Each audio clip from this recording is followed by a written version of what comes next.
Friends, welcome back. तो friends, अभी जो हम वीडियो देख रहे हैं वो है union home minister Shri Amit Shah interview 2 times now. तो चलो फ्रेंड्स, शुरू करते हैं आज का वीडियो। पर उससे पहले अगर आप चैनल पर पहली बार आए हो और आपने अभी तक सब्सक्राइब नहीं किया है तो जल्दी से पहले सब्सक्राइब के बटन और बेल आइकन को क्लिक कर लो ताकि आपको हमारे सारे न्यू वीडियोस के नोटिफिकेशन मिल जाए जैसे हम अपलोड करें। अगर आपको वीडियो पसंद आता है please like and share. And हमारा दूसरा चैनल, ट्विटर, इंस्टाग्राम अकाउंट, सबके डिटेल्स है डिस्क्रिप्शन बॉक्स में, उनको भी सब्सक्राइब और फॉलो कर लेना। चलिए शुरू करते हैं। अमित शाह जी, गृह मंत्री, इस बार कुछ देर के बाद हम बातचीत कर रहे हैं। काफी देर से आप काफी व्यस्त हैं।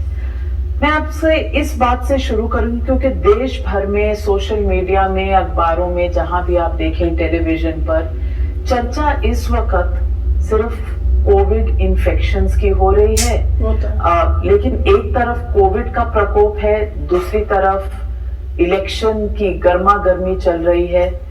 मैं सीधा सवाल आपसे सबसे पहले ये पूछूंगी अमित भाई कि आपने वो क्या क्रिकेट की एक एक्सप्रेशन है, did you take your eyes off the corona ball?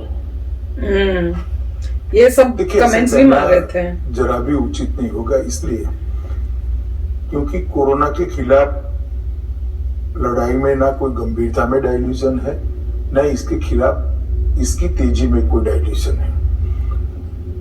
जब से कोरोना विश्व भर में आया, भारत में भी आया, तब से भारत ने सबसे अच्छी तरह से लड़ाई पूरे विश्व भर में लड़ी है। उसमें से मैं कह दूंगा, इससे ये बात नहीं बनती, मगर विश्व भर के आंकड़ों को अगर आप देखेंगे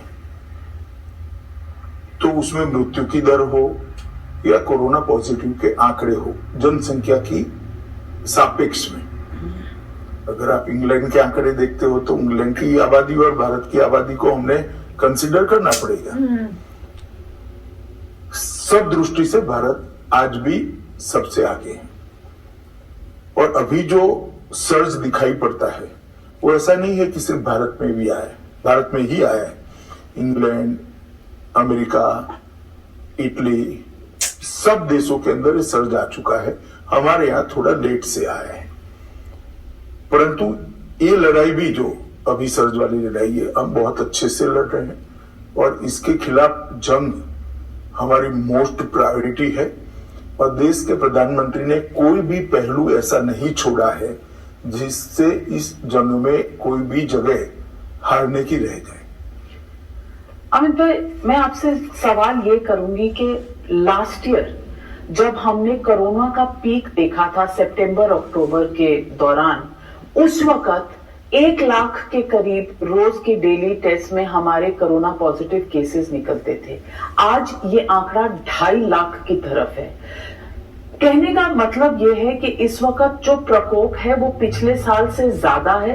ये जरूर एडमिट करती है दुनिया के भारत ने पहले दौर को अच्छे से संभाला, उसकी प्लानिंग अच्छी की, कहां हमारे पास पीपीई किट्स नहीं थे और कहां हमने ये लड़ाई लड़ी। लेकिन बाकी देशों का आपने जो एग्जाम्पल दिया, उनमें कोरोना वेव, सेकेंड वेव जब आई, हमने उससे कोई तैयारी नहीं की, कोई सीखा नहीं उससे। और इस वक्त अगर मैं आपको बताऊं, दिल्ली में, लखनऊ में, मुंबई में, गुजरात में कोई हॉस्पिटल का बेड नहीं मिलता, कहीं ऑक्सीजन नहीं है, कहीं रेमडेसिविर नहीं है, कहीं पहले वैक्सीन की शॉर्टेज थी। शॉर्टेजेस और त्राही त्राही से आम आदमी आज करा रहा है। देखिए, इसमें भी मेरा आपसे निवेदन है नाविका जी कि आप दुनिया भर के आंकड़ों का अभ्यास करिए।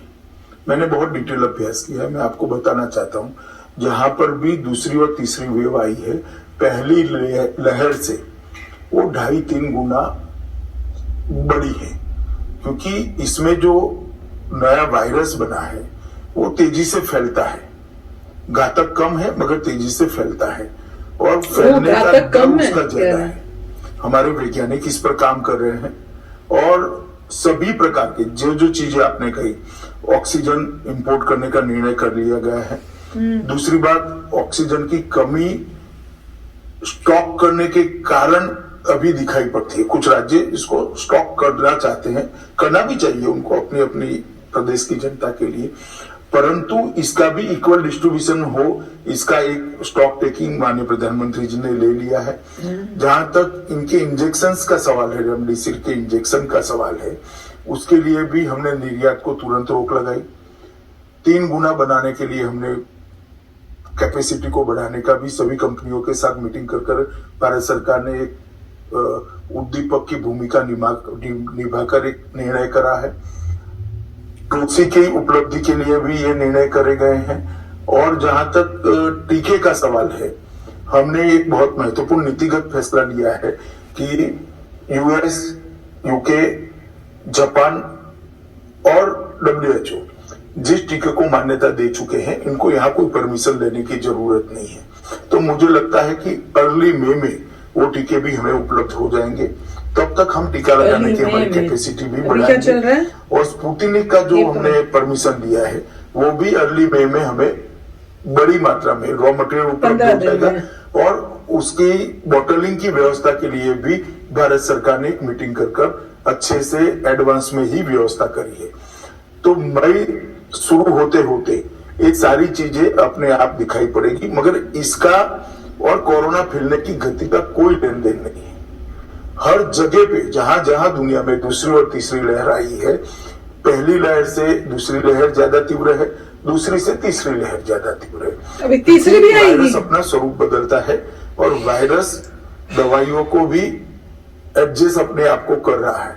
होम मिनिस्टर जी, मैं आपको कहना चाहूंगी कि एम्स के डॉक्टर्स, जब हम बात कर रहे हैं, मेरे चैनल पर मौजूद हैं, डॉक्टर गुलेरिया हैं, और उनसे हर वो सवाल पूछा जा रहा है जो पब्लिक के काम में आए। ये काम हम निरंतर करते चले जा रहे हैं। लेकिन मैं पूछूंगी, रिस्पॉन्सिबिलिटी पॉलिटिकल क्लास की क्या है?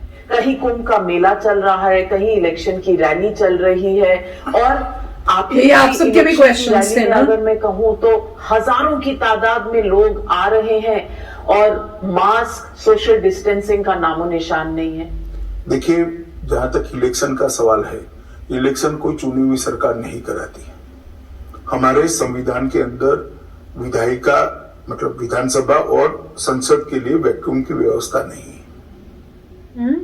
ये महामारी के बाद अगर सभी पार्टियां इस पर चर्चा करें और कोई वैक्यूम की व्यवस्था तो संविधान में हो, तब तो इलेक्शन कमीशन के पास ऑप्शन है। अदरवाइज इलेक्शन कमीशन को इलेक्शन कराना ही पड़ेगा। जैसे टर्म खत्म संविधान में वैक्यूम की व्यवस्था ही नहीं है।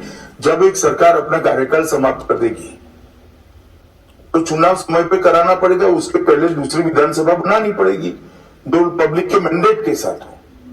तो मैंने मानता इलेक्शन कमीशन के पास भी कोई ऑप्शन है, और हमारे पास तो है ही नहीं ऑप्शन। लेकिन ममता जी कह रही हैं कि आपके पास एक ऑप्शन है जो आप इलेक्शन कमीशन को करने नहीं दे रहे, वो है कि बाकी के जो 4 फेजेस थे उसे एक फेज में खत्म कर दिया जाए। संविधान पढ़े बगैर कहती है नहीं हो सकता।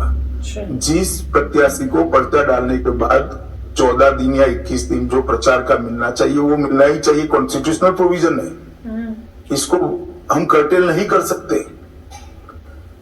वो बोलती है, आप सुनती हो और आप पूछती हो ना। वो संविधान का या इलेक्शन के नियमों का अध्ययन करती है ना आप करती हो। मैं आपसे अब चुनाव की तरफ आपको ले जाती हूँ। हम बंगाल में कोलकाता में बैठे हैं और मैं आपसे पूछना चाहती हूँ कि 2019 के चुनाव में 121 असेंबली सेगमेंट्स में बीजेपी की बढ़त थी और 164 असेंबली सेगमेंट्स में तृणमूल कांग्रेस की बढ़त थी। और हर इलेक्शन में, हर चुनाव में, स्टेट्स में देखा गया है, छत्तीसगढ़ हो, मध्य प्रदेश हो, राजस्थान हो, कि असेंबली के चुनाव में और नेशनल चुनाव में थोड़ा फर्क रहता है। बीजेपी पीक करती है नेशनल चुनाव में, मोदी जी जहां फ्रेम में होते हैं और मोदी जी की लीडरशिप का होता है। असेंबली में आपकी उतनी सक्सेस रेट नहीं। नहीं, आपके पास मैंने नहीं जानता कहां से डेटा लाए। यूपी में क्या हुआ, बिहार में क्या हुआ, हम जीत गए। यूपी में हम जीत गए, गुजरात में हम जीत गए इतने सालों के बाद। ऐसा नहीं है। और आपके ही तर्क को मैं थोड़ा पीछे ले जाना चाहता हूं। हमारा 2016 के अंत में यहां जो चुनाव हुआ, 16 के मध्य में, उसमें 3 सीट था। तो 16 से 19 में 121 हुआ। कितना गुना हुआ जरा बताइए। 1000%। 1000%। अब 2 साल हो गया तो इसका 1000% होना चाहिए, ऐसे नहीं होता तो है। इसी कैलकुलेशन पे आपके 200 प्लस का आंकड़ा 200 है। प्लस नहीं, ये तो पूरा डिपॉजिट जमानत जब्त होनी चाहिए। इलेक्शन ऐसे नहीं चलते। 2019 का जो चुनाव हुआ उसमें यहाँ की जनता के मन में एक बहुत बड़ी आशंका थी, क्या भारतीय जनता पार्टी जीत सकती है क्या, भारतीय जनता पार्टी विकल्प बन सकती है क्या। आज हमारी 18 सीट जीतने के बाद और 2-3 सीटें लेस देन 10,000 से हारने के बाद ये आशंका बिल्कुल निर्मूल हो चुकी है और तृणमूल कांग्रेस में भी काफी भगदड़ मची। इसके बाद ये चुनाव आ रहा है। आप मेरा बहुत लंबा बचपन से चुनाव का अनुभव है, मैं दावे के साथ कहता हूं 200 के से ज्यादा सीटों के साथ यहां भारतीय जनता पार्टी की सरकार बन रही है। पूरी बंगाल में मैं घुमा हूं, मोदी जी पर अथाह विश्वास बंगाल की जनता को है कि बंगाल के अंदर परिवर्तन मोदी जी के नेतृत्व में भारतीय जनता पार्टी ही कर सकती है। अमित शाह जी, मैं आपसे पूछना चाहती हूँ, अगर आप इतने कॉन्फिडेंट हैं तो रोज नए नए पैंतरे क्यों होते हैं? एक टेप आज बहुत बड़ा विषय है, दोनों तृणमूल कांग्रेस और भाजपा के बीच में एक फ्लैश पॉइंट बनने का। टेप में ममता बनर्जी की आवाज है, वो बात कर रही हैं अपने प्रत्याशी से, शीतल कुच्ची के प्रत्याशी से, और बीजेपी ने ये केस क्या उठा बात कर रही है? नहीं, बात उन्होंने जो करी है, उन्होंने ये कहा है कि डेड बॉडी को रखना चाहिए और वहां पर रैली निकालनी चाहिए। उन्होंने कहा है एसपी को फ्रेम करना चाहिए, ऐसा बीजेपी ने उसको ट्रांसलेट किया है और बताया है। ममता बनर्जी और तृणमूल कांग्रेस कहते हैं कि आप गृह मंत्री हैं, आप उनका फोन टैप कर रहे हैं। अब 2 हिस्से है सवाल की। पैंतरा हम कर रहे हैं या वो कर रही है? टैप में तो पैंतरा वही कर रही है। किसी भी व्यक्ति की दुर्भाग्यपूर्ण मृत्यु हो, इसको ट्रक में रहकर वोट बैंक खड़ी करना ये पैंतरा नहीं है। किसी एसपी और आईजी को चुनाव के वक्त पर फ्रेम कर दो क्योंकि मेरा सुनता नहीं है, वो पैंतरा नहीं है।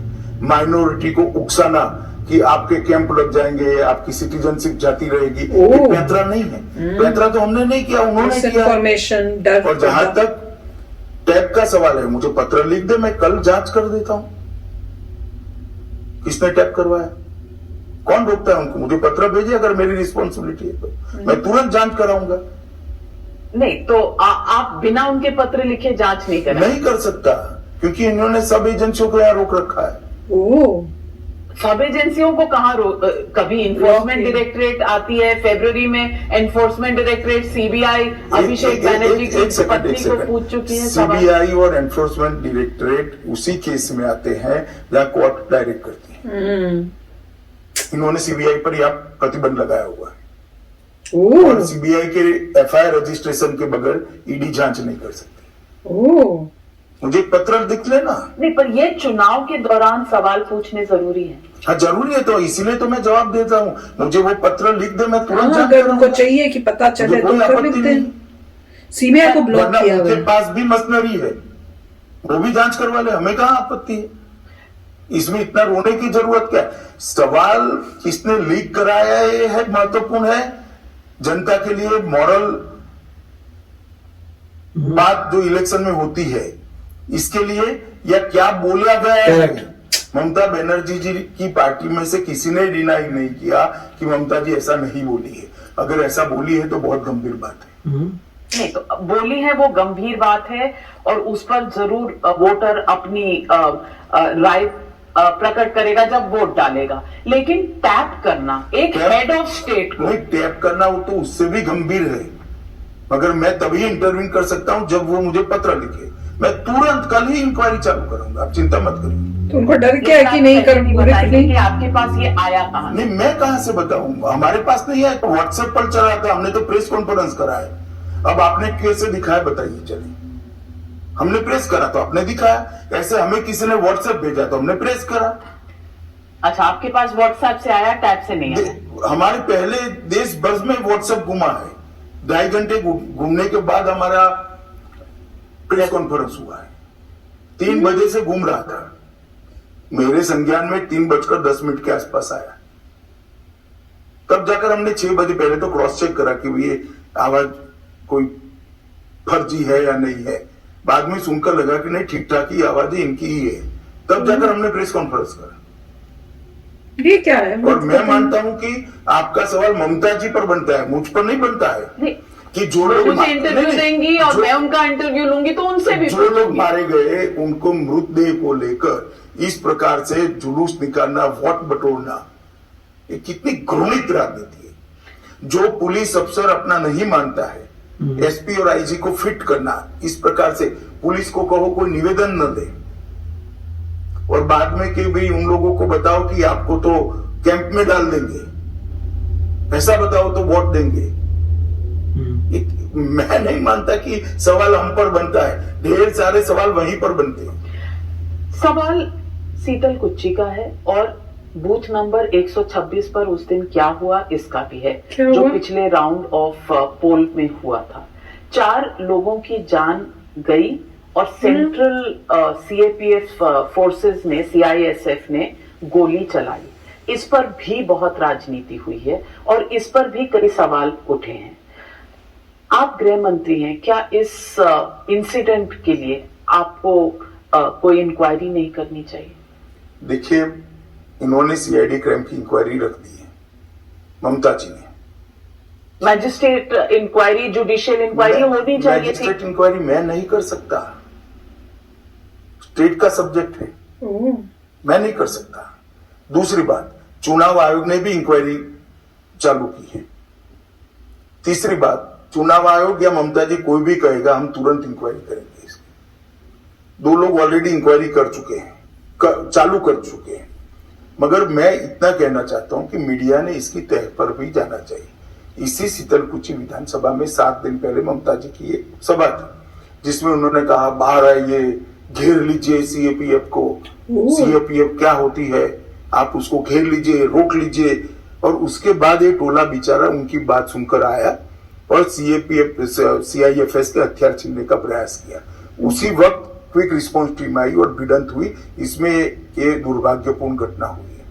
मगर आप लोग भी और ममता दीदी भी 4-4 ही बोल रहे हो, बल्कि उसी दिन 5 लोग मारे गए। आनंद बर्मन की मौत वहां नहीं हुई, दूसरी जगह शीतलकुची सीट पर ही हुई। पॉइंट ब्लैंक किसी गुंडे ने गोली मार दी, इसकी मां को भी मार दी। इसकी इंक्वायरी आप क्यों डिमांड नहीं कर रही हो?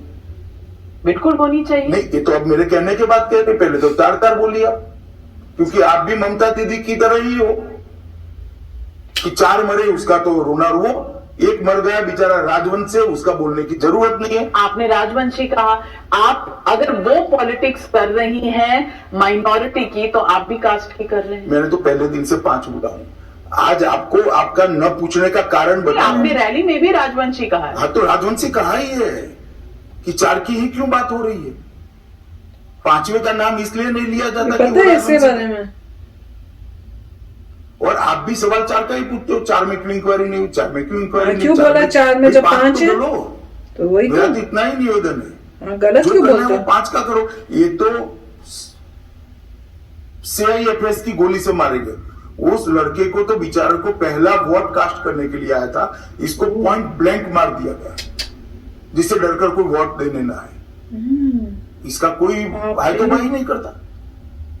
तो फ्रेंड्स, इंटरव्यू तो काफी अच्छी चल रही है। मैं तो कहूंगी बहुत अच्छा मौका है अमित शाह जी के पास कि सब कुछ क्लैरिफाई करें। तो मैं तो इस बात पे भी अमेज्ड हो रही हूँ कि जो क्वेश्चंस पूछ रही हैं, जिस तरह से वो पूछ रही हैं, उसमें भी मतलब फेयरनेस नहीं लग रही।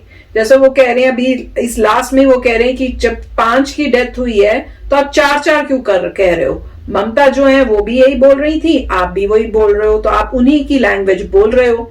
तो मुझे समझ नहीं आ रहा। इतना तो मैंने डिटेल पॉलिटिक्स में मैंने देखा नहीं, पर मेन जो उन्होंने स्टार्टिंग की थी, जो हम सबके दिमाग और दिल पे है, वो है कोरोना वायरस। और उसके बारे में उन्होंने बताया, उन्होंने एक्सप्लेन करने की कोशिश की कि जो 2nd वेव है वो उससे स्ट्रांग होगी, 3rd वेव उससे भी स्ट्रांग होगी। और वो कह रहे हैं जहां जहां 2nd वेव आई है वो 1st वेव से ज्यादा स्ट्रांग हुई है। और वो कह रहे हैं कि हम, अगर आप देखो कि पॉपुलेशन के हिसाब से कितने इन्फेक्टेड हो रहे हैं, तो आपको तब रियलाइज होगा कि बाकी कई कंट्रीज में इससे वर्स सिचुएशन थी। पर जो भी है वो ये कह रहे हैं कि हम लोग जो है सारा जो स्टेप्स लेने हैं वो ले रहे हैं। ऑक्सीजन के बारे में भी उन्होंने बात की, हॉस्पिटल्स के बारे में भी बात कर रहे हैं, तो काफी उन्होंने बताने की कोशिश की है। पर जो रैलीज के बारे में भी, इलेक्शन की भी क्यों रैलीज हो रही है वो हम सबके दिमाग में था, आपके दिमाग में भी था, मेरे को भी यही लग रहा था कि जो रैलीज हैं उसको नहीं करना चाहिए। खासकर वो कह रहे हैं वो हमारे हाथ में ही नहीं है, क्योंकि अगर ये नहीं करेंगे रैली, ओपोनेंट कर लेगा, ऑपोजिशन करेगा, वो जीत जाएगा। ये बैठे रहेंगे तो रैली, और क्रूशियल है इस बारी तो बहुत क्रूशियल है कि अगर उनको वहां पे चाहिए कि बंगाल में वो जीते और वहां पे उनकी गवर्नमेंट बने तो करना पड़ेगा, मुझे लग रहा है। पर ये तो मेरे ख्याल से हमें भी सोचना चाहिए कि हम भी ना, अगर हमें अपनी सेफ्टी चाहिए, ये लोग रैलियां कर रहे हैं, मत जाएं।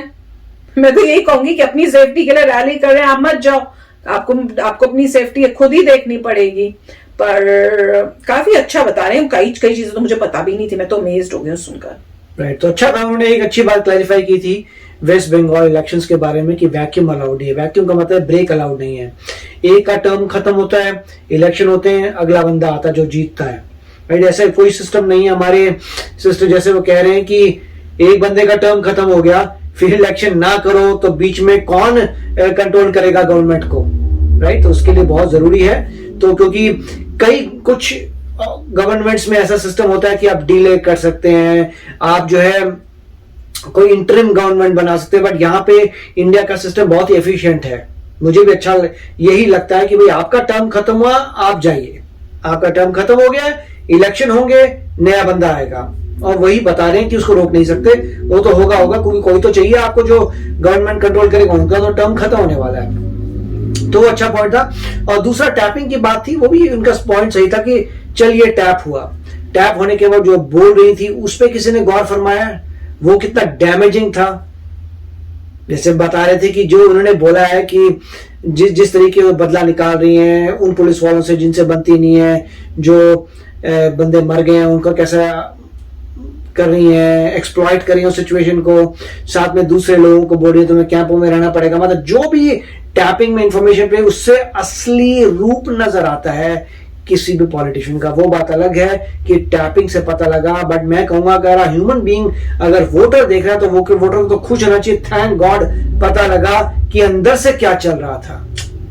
जो टैपिंग हुई वो ठीक है, टैपिंग नहीं होनी चाहिए, और इसीलिए वो कह रहे हैं कि हमने टैप नहीं किया, व्हाट्सएप में 3-3.5 घंटे घूम के हमारे तक पहुंची है वो चीज, फिर हमने वैलिडेट किया, फिर हमने प्रेस कॉन्फ्रेंस बुलाई कि देखिए क्या बोल रहे हैं, तो वो तो कह रहे हैं कि हमने टैप नहीं किया। मगर सबसे इंपॉर्टेंट पॉइंट तो यही है कि टैपिंग के पीछे जो बोल रहे थे उस पे लोगों को गौर फरमाना है। तो काफी अच्छा ये इंटरव्यू था, ऑफ कोर्स ये पार्ट ऑफ द इंटरव्यू है, और उसमें उन्होंने काफी अच्छे तरीके से रिस्पॉन्स दिया है, और वो ये भी कह रहे हैं कि उनके हिसाब से बीजेपी जीतेगा वेस्ट बंगाल में। तो देखेंगे अभी क्या होता है।